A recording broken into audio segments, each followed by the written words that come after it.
Så det jeg egentlig bare vil fortælle jer, det er min livsrejse i design, eller noget af det i hvert fald. Og så spørg, eller smide æbleskrog efter mig, eller hvad I nu kan finde på. Så sad vores far med hans telefon, og så en interne blok. Og så havde KG Søjden, han sad på kæret 2 i Gentofte, han sad med samme system.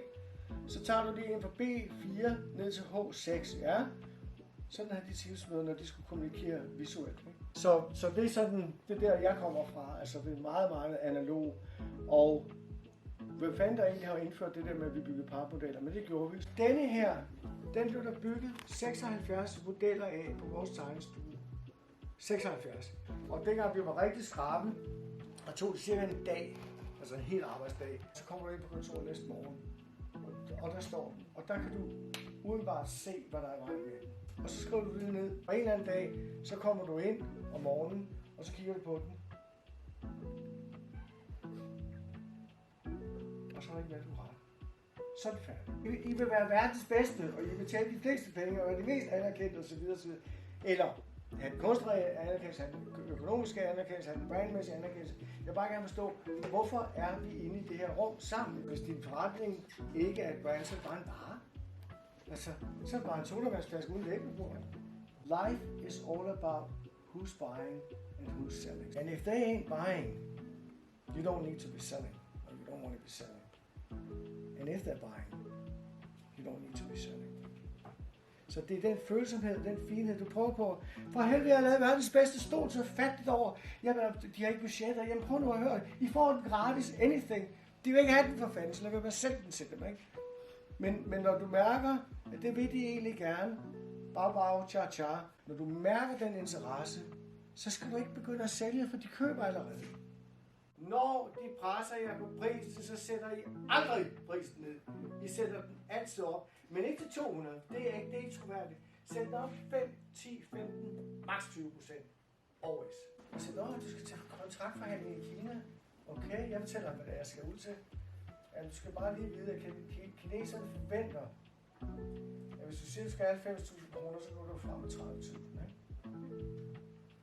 Den havde jeg lige fået med. Jeg havde været i Kina før, men jeg havde lige fået den lille information med af ham her mand med flyverne. Jeg er heldig, at jeg har en assistent, en praktikant fra USA, der hedder Dana, en pige. Og så Dana, tag lige med på den her. Det er altid godt i de der negotiations, i de der situationer at være to. Så prøver de så at give mig flere penge, end det vi har aftalt. Hvor våger du at byde mig flere penge, end jeg har bedt om? Fordi de prøver at manipulere nu, der står bare fuldstændig fast. Jamen jeg vil have 100.000. Jamen, vi vil egentlig godt give dig 110. Nej, lad det dog gå en hånd. Der står man også fast. Så kører de rundt med det en gang til, og så gør jeg simpelthen det, du ikke gør med computer her. Dana sidder her, jeg sidder her, døren er der. Jeg tager bare, jeg ser bare. Jeg lukker bare med sagsmappen, og hun er skidt skarp, vi har ikke aftalt det. Hun lukker sin, jeg går rundt den her vej rundt af bordet. Til, den er helt galt. Han er stukket af med 500 milliard. Dyt. Så, hvad fanden, altså, vi skal lancere i morgen tidlig.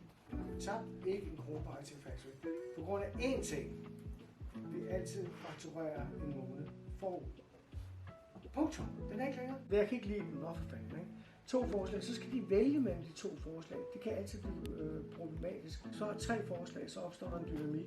Og så når de hen til, det skal være forslag B, med noget fra forslag C og noget fra forslag A. Det er bare et godt håndværk til at nå i mål. Så royalty-aftaler, dem skal I lave, hvis I kan. Og det kan man ikke altid. Og I skal sørge for nogle konsekvenser, og det kommer til med, hvis ikke, at det kommer i produktion. Og så... Vi må heller ikke lade som om vi kan alt, hvis vi ikke kan levere på det. Ved du, om du kan eller ikke til det? Det kan nogen. Punktum. Ja, men det er det, der prøver. Selv hvis du bare snakker, det kan man godt, så er det helt sikkert, du kan. Ja. Men det kan du da. Det er så utilfredsstillende. Man kæmper, I ved, hvordan jeg laver design. Man kæmper. Og så bliver det fandme til noget.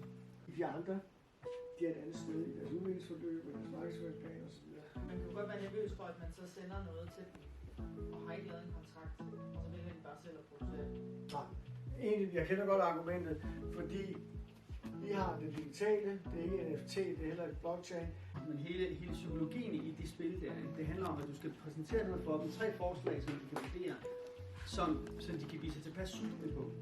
Så, det kan vi næsten godt se, er færdigt. Vi kan godt se, at det ikke er helt færdigt, men vi kan næsten fornemme, hvad det vil ske, når vi laver det helt færdigt. Ikke? Altså de der sparks i livet, pludselig så sker det der.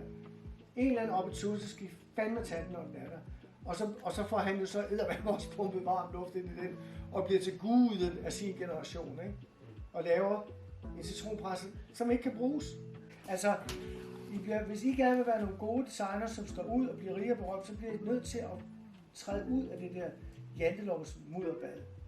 Og så panorama du lige rundt, så det sidder og sidder han og filmer. Det er bare fordi, det er et fedt eksempel. Altså, jeg synes, det er fedt. Jeg synes, det var meget langt med sjov rejse, du har været på. Ja. Kæft, det gjorde du med det lukke. To register any rights accordingly. Tak for det.